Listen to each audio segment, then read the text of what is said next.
ये युद्ध फिलहाल तो नहीं रुकेगा। रूस को भड़काया जा रहा है, पुतिन को शातिर चाल से फंसाया जा रहा है, जिसका साइड इफेक्ट वार जोन में दिखने लगा है। रूस भीषण हमले कर रहा है, यूक्रेन को रौंद रहा है। मिसाइलों और ड्रोन अटैक का तूफानी राउंड फिर से शुरू हो गया है।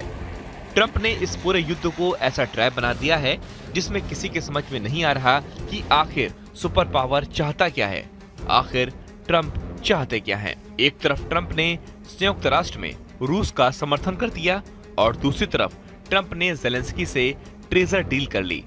एक तरफ ट्रंप ने यूरोपीय देशों को धमकी दे डाली है और दूसरी तरफ ट्रंप ने यूरोप के देशों को साधना शुरू कर दिया है। ट्रंप की तराजू पर कभी यूक्रेन का पलड़ा भारी होता है तो कभी पुतिन का। इस चक्कर को समझने में कई देशों की हालत खराब हो गई। हालांकि पुतिन ने ऐलान किया है कि वो ट्रंप के साथ खजाना डील फाइनल कर सकते हैं, मगर ज़ेलेंस्की के साथ किसी तरह की डील पुतिन को मंजूर नहीं। पुतिन ने कहा है कि अमेरिका के राष्ट्रपति चाहते हैं कि जल्द से जल्द शांति हो। यही हम भी चाहते हैं, लेकिन यूक्रेन की सरकार शांति के रास्ते में खड़ी है। ये बात अमेरिका की स्थिति को भी स्पष्ट करती है। ट्रंप का ऑफर पुतिन को पसंद है। यूक्रेन के बेशकीमती खनिज खजाने का बंटवारा कर पुतिन अमेरिका से कारोबारी रिश्ते भी बढ़ाने का सिग्नल दे रहे हैं, मगर ट्रंप के दिमाग में जो चल रहा है इसका उन्हें भी अंदाजा नहीं है। पूरा यूरोप अमेरिका पर प्रेशर बना रहा है कि वो यूक्रेन की सिक्योरिटी फुल प्रूफ करें। पुतिन से ट्रंप ये गारंटी ले कि आगे कोई हमला नहीं होगा, लेकिन ट्रंप इस बात पर सीरियस नहीं हो रहे। फ्रांस के राष्ट्रपति इमैनुअल मैक्रों ने रूस यूक्रेन वॉर में शांति वार्ता को लेकर मुलाकात की। इसके बाद दोनों देशों के राष्ट्रपति ने प्रेस कॉन्फ्रेंस की, जिसमें दोनों लीडर का मतभेद साफ दिखाई दिया। मैक्रों ने सुरक्षा गारंटी पर जोर दिया। यूक्रेन की आर्थिक मदद पर मैक्रों ने ट्रंप को दुरुस्त भी किया। मैक्रों ने ट्रंप की पोल खोल दी। उनके बड़बोलेपन से इत्तेफाक नहीं रखा, लेकिन ट्रंप डील की रट लगाए रहे। यूरोप के कई देशों को लगने लगा है कि ट्रंप की डील से ज़ेलेंस्की को ऐसा घाटा होने जा रहा है जिसकी भरपाई कभी नहीं हो पाएगी।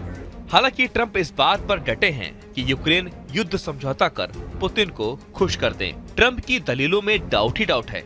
उन्हें किसी तरह ज़ेलेंस्की और यूरोपीय यूनियन को कंफ्यूज कर रखा है। उसे देखिए।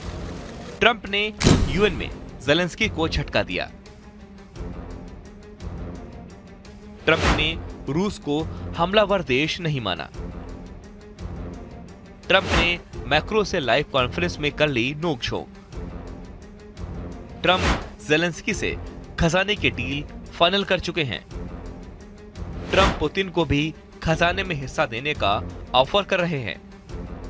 ट्रंप यूरोपीय देशों को पुतिन से बचाने को तैयार नहीं है। ट्रंप अगर डबल गेम के लिए तैयार हैं, तो रूस भी मुस्तैद है, मगर यूक्रेन का नुकसान हर तरफ से होना तय है, जिसकी आशंका जर्मनी में सबसे बड़ी पार्टी सीडीओ के लीडर ने जताई है। यूरोपीय यूनियन की सबसे बड़ी आबादी और सबसे बड़ी अर्थव्यवस्था वाला देश जर्मनी ने यूरोपीय देशों को ट्रंप से अलर्ट कर दिया। जर्मनी के एक्शन में आते ही ट्रंप ने भी अपने प्लान को रफ्तार दे दी। ट्रंप ने ऐलान किया कि एक हफ्ते के भीतर ज़ेलेंस्की व्हाइट हाउस आकर युद्ध समझौते पर दस्तखत कर सकते हैं।